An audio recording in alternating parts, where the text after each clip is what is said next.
Sa mga pagpalaan po sa ating lahat, ako po si Brian sa Mendoza. Ito po ang ating daily devotion ngayong araw, March 3, 2025. Ngayong araw po ay ating tutuloy ating series lecture sa Seven Revelations. Specifically, yung topic na natin for today is about Mosaic Covenant. So, paano lumalim sa Biblia? So, this is the special series 7 po.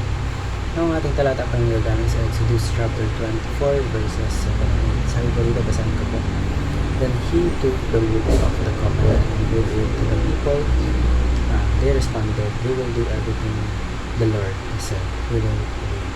So Moses then took the blood, sprinkled on the people, and said, "This is the blood of the covenant that the Lord has made with you in accordance with all those words."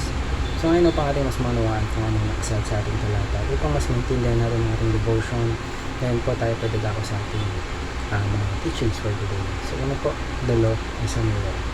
So yung law po, it reflects yung holiness ng ating Diyos at yung sinfulness natin. So just like a mirror, pinapakita po dito yung physical imperfections natin, that the law shows us yung moral and spiritual failures natin. So it helps us recognize our need for a Savior.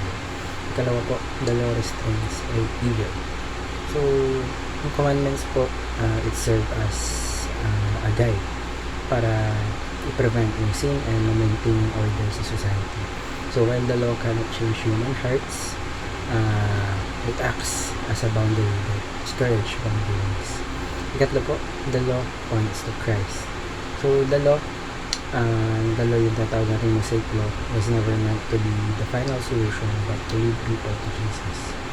So since no one can perfectly obey the law, napakita po that meron po tayong kailangan, which is si Jesus Christ who fulfilled it for us.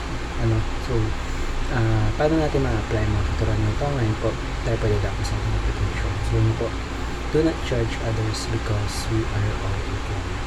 So since yung law, it reveals that lahat tayo ay kasalanan na tayo nagkakaroon ng kasalanan. No one is superior to another. So instead of being judgmental, we should extend grace and humility, knowing na lahat tayo is na-fall short of God's standards. Ikalawa po, abandon your old self, discover your new self. So yung law po, nire-reveal yung sinful nature natin. So but through Christ, we can be transformed when we turn away from our sinful ways and let's embrace the new life that comes through faith sa pamamagitan ng ating Panginoon sa Kristo. Ikatlo po, run to Jesus for forgiveness and recovery. So yung law, hindi na tayo magligtas, but ang tayo magpagligtas sa atin is Jesus Christ. So because He perfectly obeyed the law and sacrificed Himself for us, we can receive forgiveness, we can receive grace and eternal life by trusting in Him. So ngayon marami po tayo natutunan sa